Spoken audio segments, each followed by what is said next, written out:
श्री शिवाय नमस्तुभ्यम। हर हर महादेव। कान खोलकर सुन लो रे सब लोग। 20 मई यानी कि मंगलवार की अष्टमी तिथि के दिन जो भी व्यक्ति इस उपाय को करता है उसके जीवन से जुड़ी परेशानी हमेशा के लिए समाप्त हो जाती है। हमने अपनी अभी की शिव महापुराण की कथा मैं मंगलवार की अष्टमी को किया जाने वाला एक सफेद पुष्प और एक दीपक एक ऐसा विशेष उपाय बताया है जो उन्होंने आज तक अपनी किसी भी कथा में नहीं बताया है। पूज्य गुरु जी ने कहा कि जब आपके हाथ तंग चल रहे हो, जब रुपए पैसे कहीं से प्राप्त ही ना हो पा रहे, जीवन में चारों तरफ से सिर्फ और सिर्फ परेशानियां आ गई हों, उनसे बाहर निकलने का कोई रास्ता ना दिखाई दे रहा हो, तो 20 मई 2025 मंगलवार की अष्टमी के दिन कर लेना एक सफेद पुष्प और एक दीपक वाला। यह उपाय होगी, हर मनोकामना पूरी मिलेगी, सभी दोषों से मुक्ति, इतना धन आएगा कि संभाले नहीं संभलेगा। माता लक्ष्मी जी और महादेव जी के आशीर्वाद से पूरे साल धन बरसता रहेगा। दोस्तों, जैसा कि आप सभी लोग जानते हैं कि 20 मई 2025 यानी मंगलवार को पड़ रही है ज्येष्ठ महीने की अष्टमी तिथि और तिथि है जो ज्येष्ठ महीने में पड़ने वाली सबसे बड़ी और ज्येष्ठ महीने की पहली अष्टमी तिथि है, क्योंकि यह मंगलवार के दिन पड़ रही है और हमारे हिंदू धर्म में इसका बहुत ही बड़ा और विशेष महत्व होता है। पूज्य गुरु जी ने कहा है कि अगर कभी भी मौका लग जाए और ज्येष्ठ महीने की अष्टमी तिथि मंगलवार को पड़ जाए तो आप लोगों को सिर्फ और सिर्फ एक सफेद पुष्प और एक दीपक वाला उपाय तो अवश्य ही करना चाहिए, क्योंकि इन दोनों तिथियों का संयोग बहुत ही कम आता है। दोस्तों, गुरुजी ने कहा है कि जब भी ज्येष्ठ महीने की अष्टमी तिथि पड़े तो आप लोगों को सिर्फ और सिर्फ एक सफेद पुष्प और एक दीपक वाला उपाय तो अवश्य करना चाहिए। अब हम समझते हैं इस वाले उपाय को हमें करना किस समय है। इस एक सफेद पुष्प और एक दीपक वाले उपाय को हमें इस मंगलवार के दिन करना किस समय है। तो देखिए, इस उपाय को करने का जो समय है वह सुबह का समय है और शाम का समय भी है। अब देखिए, यहाँ पर हम मुख्य रूप से सुबह का समय नहीं बोलेंगे, क्योंकि 20 मई मंगलवार अष्टमी दिन है। इस दिन प्रदोष काल के समय का बहुत महत्व होता है। बाकी अगर सुबह के समय भी करेंगे तो भी अच्छा होगा, उसमें कोई भी दिक्कत वाली बात नहीं है। तो चलिए जानते हैं इस विशेष उपाय के बारे में। लेकिन उससे पहले एक प्रार्थना, अगर आप इस चैनल पर नए हैं तो आप इस वीडियो को लाइक करें, चैनल को सब्सक्राइब करें और कमेंट बॉक्स में आप अपनी राशि या अपना नाम जरूर डाल दें, क्योंकि हम राशि से जुड़ा भाग्य भी बताते हैं और भाग्य में चल रही परेशानियों को दूर करने के लिए वह आसान से आसान उपाय भी बताते हैं। तो चलिए अब हम अपने सबसे पहले उपाय की बात कर लेते हैं। आज के इस वीडियो में आपको हम एक सफेद पुष्प और एक दीपक के उन उपायों के बारे में बताने वाले हैं जो बहुत ही आसान है किंतु बेहद लाभकारी उपाय है। इन उपायों को यदि आप शनिवार के दिन यानी कि आज के ही दिन 2 या 4 मिनट निकाल करके कर लेते हैं तो मान के चलिए आपके जीवन में आपको खुशहाल और अपार सफलता प्राप्त होगी। आप अपने जिस कार्य को भी आरंभ करेंगे उस कार्य में आपको तो हमारे तंत्र प्रशस्त्र और ज्योतिष शास्त्र में लौंग को बहुत ही उत्तम बताया गया है और कहा जाता है कि लौंग का उपाय यदि सही दिन पर सही मुहूर्त पर कर लिया जाए तो यह कभी भी विफल नहीं जाता है। लौंग को बहुत सी पूजा पाठ में भी प्रयोग किया जाता है। वह बहुत सी पूजा पाठ में यदि लौंग का प्रयोग ना किया जाए तो उन पूजा पाठों को पूरी से संपन्न नहीं माना जाता है। दोस्तों, जहां पर लौंग आपके स्वास्थ्य के लिए बहुत ही अच्छी मानी गई है, दूसरी तरफ ज्योतिष उपायों में भी एक सफेद पुष्प और एक दीपक का उपाय चल। देखिए, यहाँ पर हम मुख्य रूप से सुबह का समय नहीं बोलेंगे, क्योंकि 20 मई मंगलवार अष्टमी का दिन है और इस दिन प्रदोष काल के समय का बहुत महत्व होता है। बाकी अगर सुबह के समय भी करेंगे तो भी अच्छा होगा, उसमें कोई भी दिक्कत वाली बात नहीं है। तो चलिए जानते हैं इस विशेष उपाय के बारे में। लेकिन उससे पहले एक प्रार्थना, अगर आप इस चैनल पर नए हैं तो आप इस वीडियो को लाइक करें, चैनल को सब्सक्राइब करें और कमेंट बॉक्स में आप अपनी राशि या अपना नाम जरूर डाल दें, क्योंकि हम राशि से भाग्य भी बताते हैं और भाग्य में चल रही परेशानियों को दूर करने के लिए वह आसान से आसान उपाय भी बताते हैं। तो चलिए अब हम अपने सबसे पहले उपाय की बात कर लेते हैं। यह उपाय आपके जीवन में धन धान्य की वृद्धि करेंगे, साथ ही साथ आप में ओज तेज की वृद्धि भी करेंगे। अगर आप अपने व्यापार में या नौकरी में किसी कारणवश अगर रुके हुए हैं, आपको सफलता प्राप्त नहीं हो पा रही है, तो आप सफल भी होंगे और साथ ही साथ आपकी सारी समस्याओं और संकटों का अंत भी होने वाला है। तो चलिए जानते हैं पूज्य जी द्वारा बताए गए अपने सबसे पहले खास उपाय के बारे में। इस उपाय के लिए आपको सबसे पहले ले लेना है एक सफेद रंग का फूल। देखिए, सफेद रंग का फूल महादेव जी को बहुत ही प्रिय होता है, इसीलिए आपको सिर्फ एक सफेद रंग का फूल ले लेना है। अगर आपके पास में सफेद रंग का फूल नहीं है तो आप शिवलिंग के ऊपर बड़े हुए सफेद रंग के फूल को उठाकर इसे जल से शुद्ध करके आप इसका फिर से इस्तेमाल शिवलिंग पर कर सकते हैं। बस आपको ध्यान रखना है कि सफेद रंग का फूल जो आप लेंगे वो केतकी का फूल नहीं होना चाहिए। कोई भी सफेद रंग का फूल उसकी जगह पर ले सकते हैं। फिर इसी के साथ आपको एक चावल का दाना ले लेना है। चावल का दाना कहीं से भी टूटा खंडित नहीं होना चाहिए। इसी के साथ आपको एक बेलपत्र ले लेनी है। अगर आपके पास में बेलपत्र भी नहीं है तो शिवलिंग के ऊपर छड़ी हुई बेलपत्र को उठाकर आप इसे जल से शुद्ध करके इसका फिर से इस्तेमाल शिवलिंग पर कर सकते हैं। फिर आपको सबसे आखिर में एक लोटा जल ले लेना है। लोटा आप तांबे का लेंगे और जल हमेशा की तरह आपको अपने घर के किचन से ही लेना है। ये सारी सामग्री लेकर के आपको पहुंच जाना है। शिवालय पूज्य गुरुजी ने कहा है कि इस उपाय को आप शाम को प्रदोष काल में करना चाहें तो अति उत्तम रहेगा। अब देखिए, अब जो ये तीनों सामग्री आपके पास में है इनको लेकर के आपको पहुंच जाना है। शिवालय और एक बेलपत्र को ले गए हैं और एक चावल का दाना जो आपके पास में है और एक सफेद रंग का फूल जो आप साथ में लेकर गए हैं, इन तीनों सामग्रियों को एक एक करके आपको इसी एक लोटे जल में डाल देना है। ये तीनों सामग्री आप शिवलिंग के सामने ही इस एक जल में डालिए। अब आपका यह एक लोटे जल का मिश्रण तैयार हो गया। अब इस एक लोटे जल के मिश्रण को आप धीरे धीरे शिवलिंग के ऊपर समर्पित करते जाएंगे और लगातार ओम नमः शिवाय या श्री शिवाय नमस्तुभयम दोनों में से किसी भी एक मंत्र का आप स्मरण करते जाएंगे। पूज्य गुरु जी ने कहा है कि जल आपको बिल्कुल धीरे धीरे समर्पित करना है और जल समर्पित करते हुए आप कम से कम 108 बार इस मंत्र का आप स्मरण जरूर कर लें। आप चाहे तो श्री शिवाय नमस्तुभ्यम मंत्र का स्मरण कर लें और तो ओम नमः शिवाय मंत्र का स्मरण कर लें।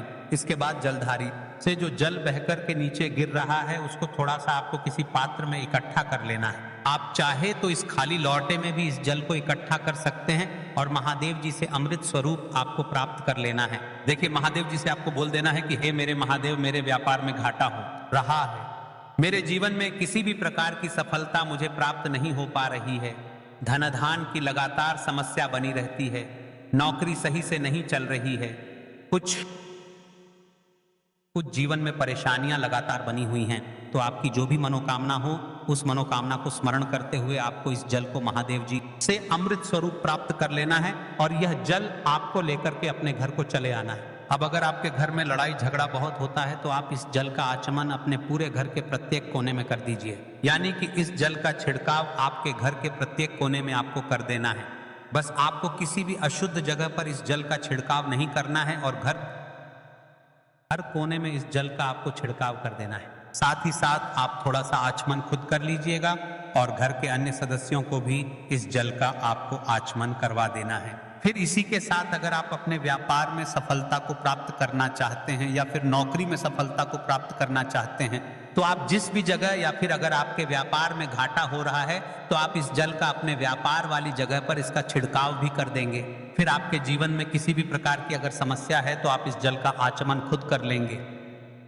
पूज्य गुरु जी ने कहा है कि जो भी इस जल का छिड़काव अपने घर में कर लेता है या स्वयं आचमन कर लेता है तो उसके जीवन की बड़ी से बड़ी मनोकामना भी महादेव जी की कृपा से बहुत ही जल्द से जल्द परिपूर्ण हो जाती है। अब जानते हैं पूज्य गुरु जी द्वारा बताए गए अपने दूसरे खास उपाय के बारे में। देखिए, यह उपाय भी आपके जीवन में संकटों को प्राप्त करके धन, व्यापार, नौकरी इन सबको अच्छी तरीके से चलाने के लिए इस उपाय को आपको जरूर करना चाहिए। इस उपाय के लिए सिर्फ और सिर्फ आपको एक दीपक ले लेना है। दीपक आप चाहे तो मिट्टी का ले सकते हैं या फिर अपने घर पर शुद्ध आटा मढ़ करके उसका दीपक आप तैयार कर सकते हैं। इस दीपक में आपको लंबी रुई की बत्ती का प्रयोग करना है। पूज्य गुरु जी ने अपनी शिव महापुराण की कथा में कई बार बताया हुआ है कि लंबी रुई की बत्ती का प्रयोग जब भी हम लोग कर देते हैं तब हमें अपने जीवन में धन धान की प्राप्ति होती है, हमारे वंश में वृद्धि होती है और हमारे जीवन में तरक्की हमें प्राप्त होना शुरू हो जाती है। आपको लंबी रुई की बत्ती का ही प्रयोग करना है और इस दीपक में आपको घी इस्तेमाल करना है। आपको शुद्ध देसी घी का ही इस्तेमाल इस दीपक में करना है। इसी के साथ आपको थोड़े से चावल के दाने ले लेने हैं। आपको एक मुट्ठी चावल के दाने ले लेने हैं। अब यह सारी सामग्री लेकर के आपको पहुंच जाना है किसी भी बेलपत्र वृक्ष के नीचे। अब देखिए, दीपक जो आप लेकर गए हैं उसको सबसे पहले आप इस बेलपत्र वृक्ष के नीचे आपको रख देना है। अब ये चावल के दाने जो लेकर के गए हैं आपको वहीं पर बेलपत्र वृक्ष के आसपास जड़ में आपको कहीं पर इन चावलों को डाल देना है और इसी के ऊपर इस दीपक को रख देना है। दीपक की बत्ती का जो मुख होगा वह उत्तर दिशा की तरफ होगा और उत्तर दिशा की तरफ रखते हुए आप इस दीपक को वहीं पर प्रज्वलित कर देंगे और फिर वहीं बेलपत्र वृक्ष के नीचे बैठकर कम से कम आपको 108 बार ओम नमः शिवाय या श्री शिवाय नमस्तुभ्यम दोनों में से किसी भी एक मंत्र का आपको स्मरण कर लेना है और आपके जीवन में चल रही धनधान की समस्या या व्यापार की समस्या को दूर करने के लिए आपको महादेव जी से प्रार्थना कर लेनी है। फिर वापस अपने घर को चले आना है। पूज्य गुरु जी ने कहा है कि जो भी व्यक्ति इस उपाय को लगातार 5 सोमवार आपको करना पड़ेगा, तभी आपको इस कार्य में सफलता प्राप्त होना शुरू होगी। तो दोस्तों अब जानते हैं पूज्य गुरु जी द्वारा बताए गए अपने सबसे आखिरी उपाय के बारे में, जो आपके जीवन की सारी समस्याओं को समाप्त करने के लिए, धन की अगर समस्या है तो उसको समाप्त करेगा, व्यापार में अगर कोई समस्या है तो उसको समाप्त करेगा, नौकरी अगर आपको नहीं मिल पा रही है तो उस समस्या से भी आपको मुक्ति मिलेगी, या फिर आप अपने में ओज तेज की वृद्धि करना चाहते हैं तो यह उपाय आपके लिए बहुत ही विशेष सिद्ध होने वाला है। आपके जीवन की सारी समस्याओं का अंत करने के लिए इस उपाय को आप जरूर करिएगा। इस उपाय के लिए भी आपको एक लोटे जल की जरूरत पड़ेगी। एक लोटा जल आप ले लीजिएगा, लोटा आप तांबे का लीजिएगा और जल हमेशा की तरह आपको अपने घर के किचन से ही लेना है। फिर इसी के साथ आपको एक हरा साबुत मूंग का दाना ले लेना है। हरा साबुत मूंग का दाना जो होता है, हरा मूंग कहलाता है, वह आपको एक दाना ले लेना है। फिर इसी के साथ आपको एक चावल का दाना भी ले लेना है, चावल का दाना यानी कि अच्छा। फिर सबसे आखिर में आपको थोड़ा सा गुड़ ले लेना है। गुड़ आप 1 टुकड़ा या 2 टुकड़ा ले सकते हैं। अब ये सारी सामग्री लेकर के आपको पहुंच जाना है शिवालय। इस उपाय को भी आप शाम को प्रदोष काल में या उसके बाद किसी भी समय कर सकते हैं। शिवालय पहुंचने के बाद अब ये सारी सामग्री लेकर के, यानी कि एक गुड़ का टुकड़ा, एक हरा मूंग और एक चावल का दाना, इन सारी सामग्रियों को लोटे जल में आपको मिला लेना है। अब ये 1 लोटे जल का जो मिश्रण तैयार हो गया है, अब शिवलिंग के सामने आपको बैठ जाना है और महादेव जी से अपनी समस्या को दूर करने के लिए सबसे पहले आपको प्रार्थना कर लेनी है। अगर आप धनधान की समस्या को दूर करना चाहते हैं तो उसके लिए प्रार्थना कर लीजिए। व्यापार की समस्या है, नौकरी की समस्या है, या घर में आपके गृह क्लेश या लड़ाई झगड़ा बहुत होता रहता है, तो उसको दूर करने की जो भी समस्या है उसको महादेव जी से एक करके आपको कह देना है। तो उसको दूर करने के लिए महादेव जी से प्रार्थना कर लीजिए और फिर यहाँ 1 लोटा जल आपको धीरे धीरे शिवलिंग के ऊपर समर्पित करते जाना है। समर्पित करते हुए आप कम से कम 21 बार, जितना भी आपके पास में समय मिले, आप ओम नमः शिवाय या श्री शिवाय नमस्तुभयम दोनों में से किसी भी एक मंत्र का आपको स्मरण कर लेना है। फिर थोड़ी देर वहीं शिवलिंग के सामने बैठकर महादेव जी से आपको प्रार्थना करनी है और फिर वापस अपने घर को चले आना है। पूज्य गुरु जी कहते हैं कि जो भी व्यक्ति इस उपाय को 19 मई मंगलवार की अष्टमी के दिन अगर इस उपाय को कर लेता है तो उसके जीवन में ओज तेज की वृद्धि होती है, उसके जीवन के सारे संकटों का अंत होता है तथा उसको भी सुख समृद्धि और वैभव की प्राप्ति होती है। तो दोस्तों, आपको यह वीडियो कैसा लगा कृपया कमेंट करें और पंडित प्रदीप मिश्रा के नए वीडियो पाने के लिए इस चैनल को सब्सक्राइब करें। स्वस्थ रहे, मस्त रहे। अगले वीडियो में फिर मिलेंगे। धन्यवाद। हर हर महादेव की है तुलसी जी के पत्तों का बहुत ही चमत्कारिक उपाय। देखिए, हम सभी के घरों में माता तुलसी का पौधा अवश्य ही होता है। तो देखिए, हमें तुलसी जी के पौधे से सबसे पहले तो 3 पत्ते तोड़ने हैं। तो देखिए, तुलसी जी के आपको 3 पत्ते तोड़ लेने हैं और इन तुलसी जी के पत्तों को तोड़ने के बाद आपको एक चुटकी हल्दी भी अपने साथ में लेनी है। हल्दी के अंदर आपको जल मिलाकर के पेस्ट के रूप में तैयार करना है और इसी के साथ में आपको एक दीपक भी लेना होगा।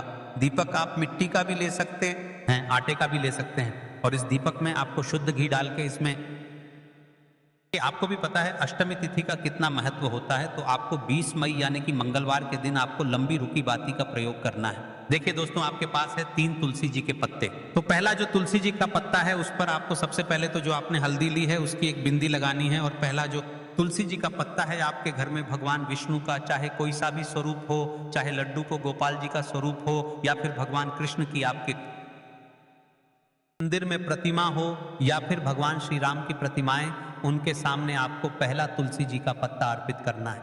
अब देखिए दोस्तों, आपके पास जो 2 तुलसी जी के पत्ते हैं और आपके पास जो एक दीपक हैं, इन्हें आपको लेकर के पहुंचना है अपने ही घर में तुलसी जी के पौधे के पास में। देखिए, सबसे पहले तो आपके पास जो 2 तुलसी जी के पत्ते हैं उन पर भी आपको हल्दी की एक एक बिंदी लगानी है और उन दोनों ही तुलसी जी के पत्तों को आपको अपने घर में तुलसी जी के पौधे के वहां पर ही अर्पित कर देने हैं।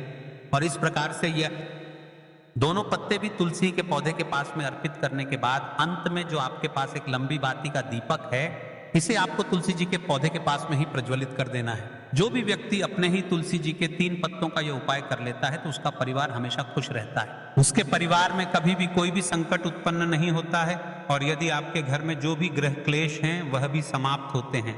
तो इस प्रकार से आपको यह पहला उपाय करना है। आपको लेना है एक गोल बाती का दीपक। आप तो मिट्टी का ले सकते हैं या फिर घर से शुद्ध आटा मढ़कर उसका दीपक आप तैयार कर सकते हैं। इसके बाद आपको लेना है शुद्ध गाय का घी। अगर वह नहीं है तो कोई भी देसी घी इस्तेमाल कर सकते हैं जिससे आपको दीपक प्रज्वलित करना है। देखो अब यह सब सामग्री लेकर आपको जाना है। प्रदोष काल में आपके घर पर तुलसी जी के घेरे के पास में देखो यह उपाय तो आपको अवश्य करना है। देखो वहां पहुंचकर सबसे पहले वह दीपक आपको प्रज्वलित कर देना है और ओम नमो भगवते वासुदेवाय नमः का 11 बार जाप करना है। बाद आपको अपने सीधे हाथ में थोड़ी हल्दी लेकर उस दीपक में अपना नाम और गोत्र बोलते हुए डाल देना है। उसके बाद माता लक्ष्मी से आपको प्रार्थना करना है कि हे महालक्ष्मी हमारी सभी दुख तकलीफों को दूर करो, हे महादेव हमारे सब दुख कष्टों को खत्म करो। इस भावना से आपको यह उपाय करना है। ये 20 मई यानी कि मंगलवार की अष्टमी तिथि के दिन आपको जो हमने इस वीडियो में 2 से 3 उपाय बताएंगे, और उपाय में से आपको जो पहले उपाय बताया था वह उपाय तो अवश्य करना है। लेकिन यदि आप उसे दिन शिव मंदिर नहीं जा पाए तो आप अपने घर के तुलसी माता के सामने ही इस उपाय को कर सकते हैं। कुछ तुलसी माता से जुड़ा हुआ उपाय जो भी व्यक्ति करता है, घर का कोई भी व्यक्ति तुलसी माता के उपाय को करता है तो उसके घर में सदैव सुख शांति बनी रहती है। और विशेषकर मेरे माताएं रहने से निवेदन है अपने घर की तुलसी माता के सामने या फिर आपके घर का जो तुलसी कुंड है वहां पर रोज संध्या काल में एक दीपक अवश्य लगती। भले ही आप घी का दीपक ना लगा पाए, एक लंबी बत्ती का दीपक जो कि तेल का दीपक आप ये भी लगा सकते हैं, इसमें भी कोई दिक्कत वाली बात नहीं है। आप विशेषकर आपसे निवेदन है कि आपने हमारे इस YouTube चैनल पर जो भी उपाय देखें, कुछ गुरुदेव पंडित तिरछी मिश्रा के द्वारा बताए गए विशेष उपायों को अब हम आपको हमारे चैनल पर बताएंगे, जो कि श्री शिव महापुराण की कथा में गुप्त थे। श्रावण सोमवार या फिर श्रावण के महीने में कोई भी व्यक्ति एक चावल के दाने का भी उपाय कर लेता है तो उसकी जो भी इच्छा रहती है वह अवश्य पूर्ण होती है, क्योंकि श्रवण का फल लाखों गुना में मिलता है और उपाय करते हैं। अगर आप अपनी जो भी इच्छा, जो भी मनोकामना पूर्ति है वह अवश्य पूर्ण होगी। और विशेषकर हमारे YouTube चैनल पर राशि से जुड़ा भाग्य बताते हैं और भाग्य में चल रहे परेशान में कोई बताते हैं तो आप आपका नाम और आपकी राशि कमेंट बॉक्स में लिख दे। हम आपकी राशि से जुड़ा भाग्य भी बता देंगे और भाग्य में चल रही परेशानियों को भी बता दे कि आपको किस उपाय को करना चाहिए। अच्छे में कहीं घूमने हो जाए, इसलिए एक बार चैनल को सब्सक्राइब कर ले और वीडियो को लाइक करें। श्री शिवाय नमस्तुभ्यं।